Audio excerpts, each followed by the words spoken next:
Hello everyone, welcome back to my study channel Vandana study point. आप सभी लोग student अच्छे होंगे।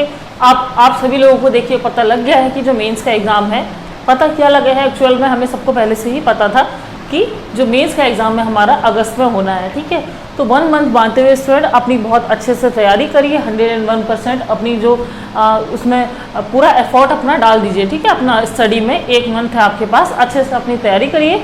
जो भी इंपॉर्टेंट सेक्शन है उनका रिवीजन करते हुए आंसर राइटिंग करिए, टेस्ट सीरीज सॉल्व करिए और अपना एक इवैल्यूएशन करिए। ठीक है, देखिए कि आप कहाँ थे और कहाँ से कहाँ पहुँच गए हैं।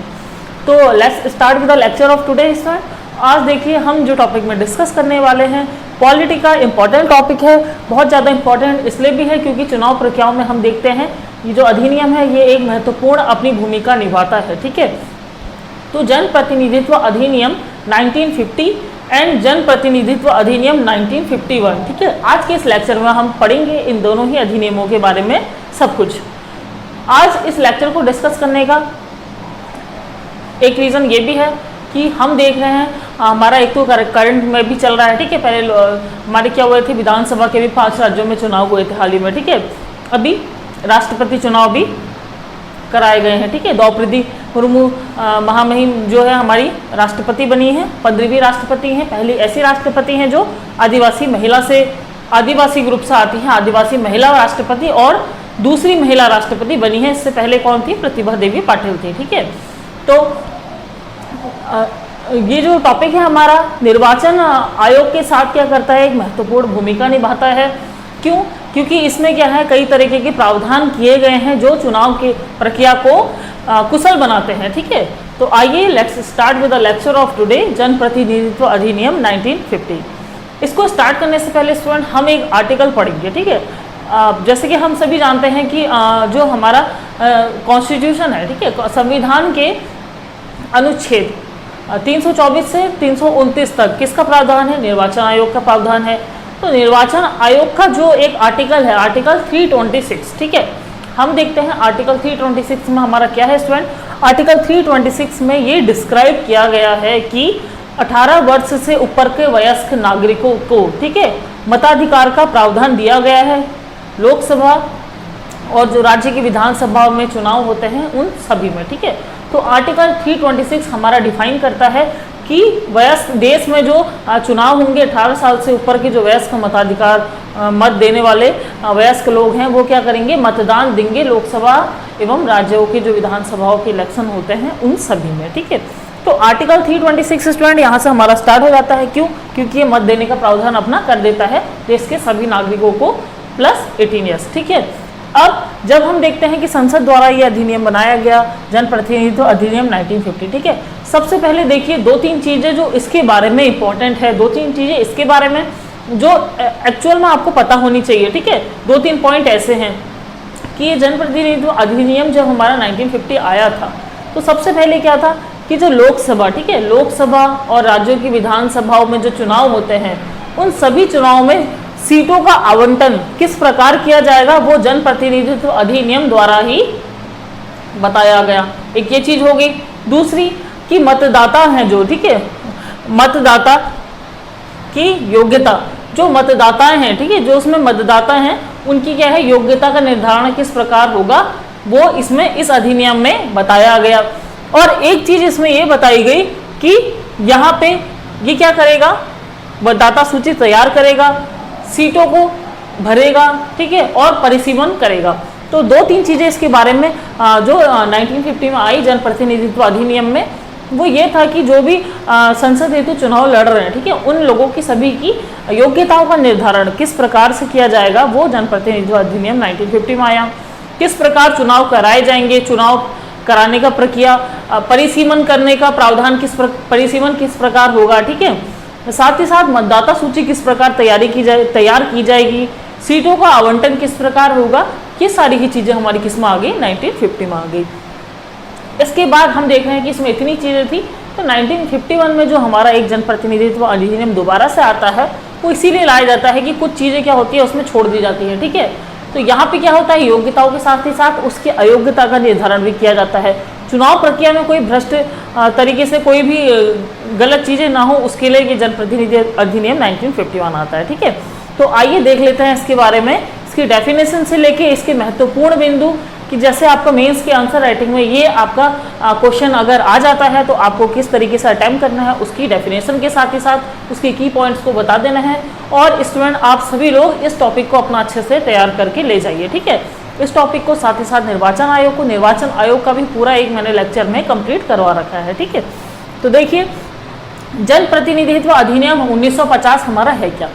यह क्या है? लोकसभा एवं राज्यों की विधानसभा, ठीक है, लोकसभा, राज्यों की विधानसभा और विधान परिषद, इनमें क्या करेगा? सीटों का आवंटन का प्रावधान करता है, जैसा मैंने अभी आपको बताया, ठीक है, कि इन तीनों में ही क्या करता है कि सीटों का आवंटन किस प्रकार किया जाएगा, उसका प्रावधान जनप्रतिनिधित्व अधिनियम 1950 में आया हमारा, ठीक है। एक चीज हो गई, एक पॉइंट क्लियर हो गया। उसके बाद देखिए क्या है, यह निर्वाचन क्षेत्रों के परिसीमन हेतु प्रक्रियाएं निर्धारित करता है, ठीक है। निर्वाचन क्षेत्रों में जो परिसीमन होता है उसकी प्रक्रिया क्या निर्धारित करता है? कौन निर्धारित करता है? जनप्रतिनिधित्व अधिनियम 1950 द्वारा ये आया, ठीक है। यह मतदाताओं की योग्यताओं का निर्धारित करता है, ठीक है। क्या योग्यता होगी उसको निर्धारित कौन करेगा?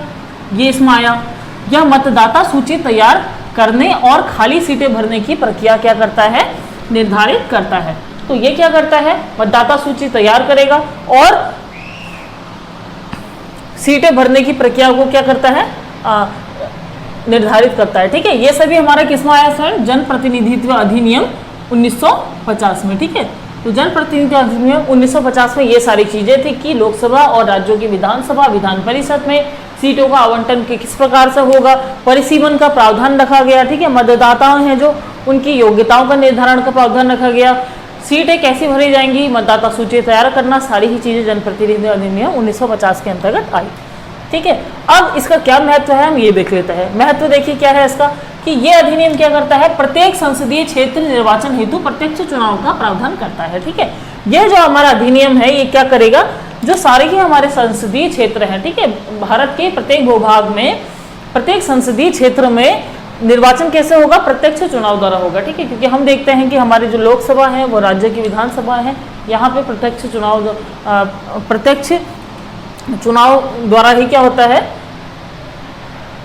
प्रत्यक्ष चुनाव होता है, ठीक है, लोकसभा द्वारा, लोकसभा और राज्य की विधानसभाओं में, ठीक है, तो जनता द्वारा होता है। तो अब देखिए इसमें क्या है कि यह निर्वाचन क्षेत्रों के परिसीमन का भी प्रावधान करता है, ठीक है।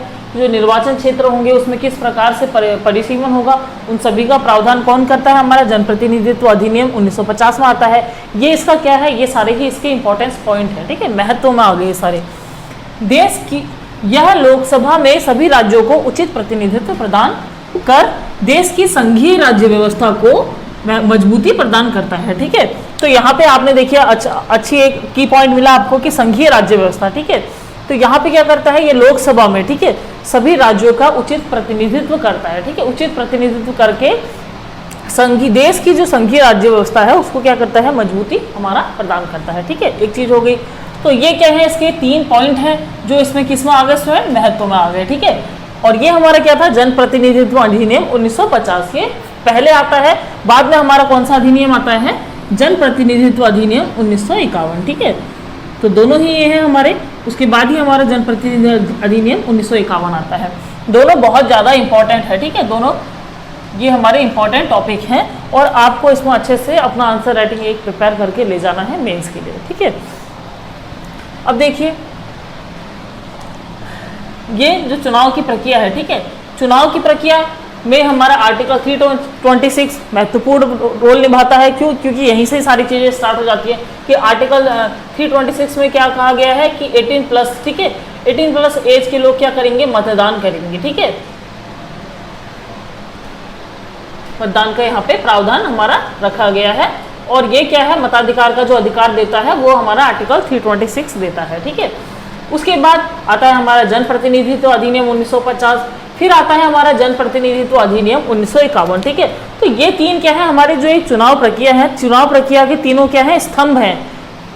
We can say the all 3 are the pillars of election procedure, ठीक है। ये हमारे क्या है?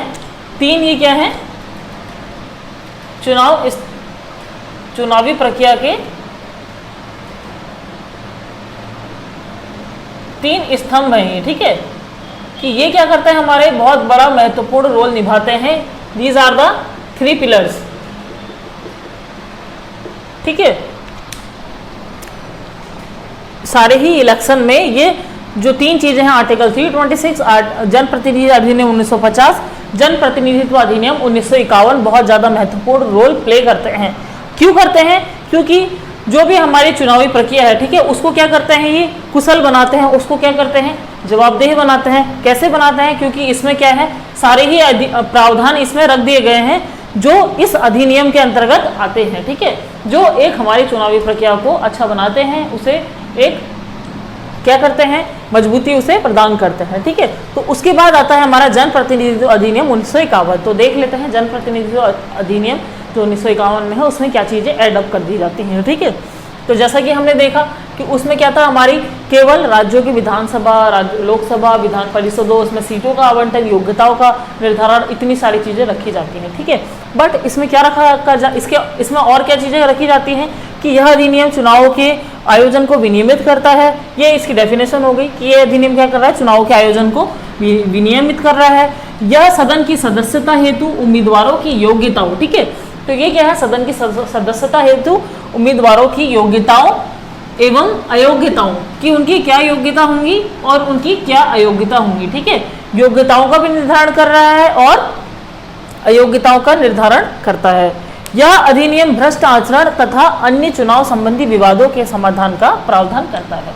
तो ये अधिनियम हमारा क्या करता है स्टूडेंट, कि अगर किसी का आचरण भ्रष्ट है, ठीक है, या कोई चुनावी संबंधी हमारे और कोई विवाद हैं, तो उन सभी का क्या करता है, ये समाधान का प्रावधान रखता है। किसके अंतर्गत आता है, जनप्रतिनिधित्व अधिनियम 1951 में आता है हमारा, ठीक है। तो यह अधिनियम क्या कर रहा है, चुनावों के आयोजन को विनियमित कर रहा है। इसके द्वारा सदन की सदस्यता हेतु जो सदन के सदस्य होते हैं, उम्मीदवार होते हैं, उनकी योग्यताओं और अयोग्यताओं का ये निर्धारण का प्रावधान कर देता है। और इसमें अगर किसी का भ्रष्ट आचरण है, चुनाव संबंधी कोई विवाद वगैरह है, तो उन सभी के समाधान के लिए इसमें इसका क्या रखा जाता है, प्रावधान इसके अंतर्गत रखा गया है, ठीक है। महत्व देख लेते हैं कि इसका क्या महत्व है। महत्व में इसका यह आ गया कि यह अधिनियम क्या कर रहा है, भारतीय लोकतंत्र को सुदृढ़ बनाता है, हमारा मजबूत बनाता है, ठीक है। किसे, भारतीय लोकतंत्र को। इससे क्या हो रहा है, क्यों बना रहा है, क्योंकि इससे क्या हो रहा है, जो आपराधिक पृष्ठभूमि वाले लोग हैं, ठीक है, वो क्या करते हैं, यहाँ पे हमारे आने से इनको रोकता है, ठीक है। तो इससे आपराधिक पृष्ठभूमि वाले व्यक्तियों के प्रवेश में ये क्या कर रहा है, प्रतिबंध लगाता है हमारा, ठीक है। कैसे लगा रहा है, क्योंकि वहाँ पे उनकी सारी चीज़ें देखी जाती हैं कि अयोग्य किसी व्यक्ति को तभी ठहराया जाता है जब उसका बैकग्राउंड हमारा क्या होता है, करप्ट होता है, ठीक है। अगर वो भ्रष्ट होता है, वो किसी केस में गलत पाया जाता है, कोई उसने क्रिमिनल एक्टिविटीज़ करी होती है, तो उसे यहाँ पे चुनाव हेतु अयोग्य भी करार दिया जाता है। वो सारी ही चीज़ें किसमें डाली गई हैं, जनप्रतिनिधित्व अधिनियम 1951 में, ठीक है। इससे पहले ऐसा नहीं था, तो हर कोई चुनाव लड़ लेता था उससे पहले, बट अब ऐसा नहीं है, ठीक है। तो ये क्या कर रहा है, यह अधिनियम हमारा भारतीय लोकतंत्र को सुदृढ़ बना रहा है। आपराधिक जो पृष्ठभूमि वाले व्यक्ति हैं, उनके प्रवेश में क्या कर रहा है, यह अधिनियम प्रतिबंध भी लगा रहा है, ठीक है। और यह अधिनियम क्या है, प्रत्येक उम्मीदवार को अपनी परिसंपत्ति की, उसकी जो संपत्ति है, ठीक है, चुनावी खर्च का जो ब्यौरा है, वो सारी ही चीज़ें क्या करता है, सार्वजनिक करने हेतु अनिवार्य बनाता है, ठीक है।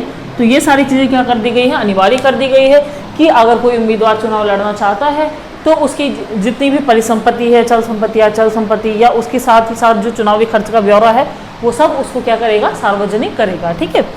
इस अधिनियम के अनुसार केवल वही राजनीतिक दल चुनावी बॉन्ड प्राप्त करने का हकदार है जो जनप्रतिनिधित्व अधिनियम 1951 की धारा 29A या 29 और, ठीक है, के तहत क्या है, पंजीकृत है।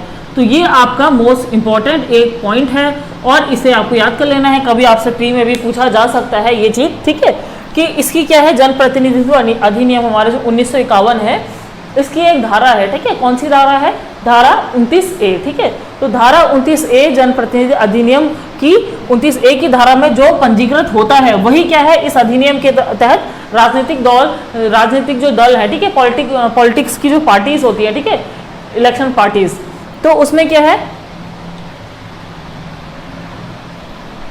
पॉलिटिक्स की जो राजनीतिक दल होते हैं, ठीक है, उसमें चुनावी बॉन्ड पाने का हकदार वही होता है जो जनप्रतिनिधि अधिनियम हमारा 1951 की धारा 29 के तहत पंजीकृत या रजिस्टर्ड होता है, ठीक है।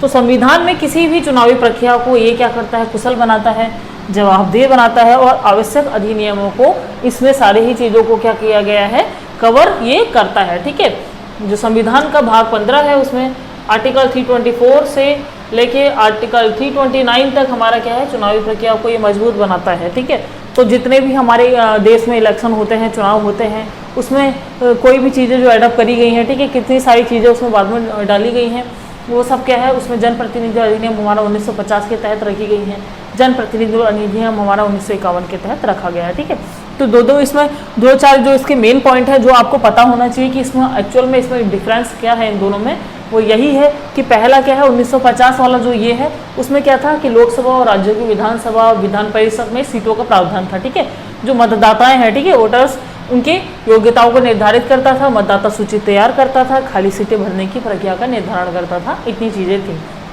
बट फिर 1951 में आता है, जो चीज़ें उसमें छूट गई थी उसको और उसमें एडप्ट कर दिया जाता है। उसमें क्या होता है, उसमें जैसे हम देख रहे हैं कि उसमें सीटों वगैरह का प्रावधान है, ठीक है, चुनाव कराने का प्रावधान है, मतदाता सूची का प्रावधान है। यहाँ पे उनकी जो संसद सदन के उम्मीदवार हैं, उनकी योग्यताओं, उनकी अयोग्यता के निर्धारण का प्रावधान भी इसके अंतर्गत कर दिया जाता है। उनकी क्या संपत्ति है, ये सारी चीज़ों को उसमें डाल दिया जाता है। उनका आचरण किस प्रकार का है, अगर कोई भ्रष्ट आचरण का तो नहीं है, किसी के अंदर क्रिमिनल एक्टिविटीज़ तो नहीं है, या कोई चुनाव में कोई हमारे कोई विवाद वगैरह तो नहीं है।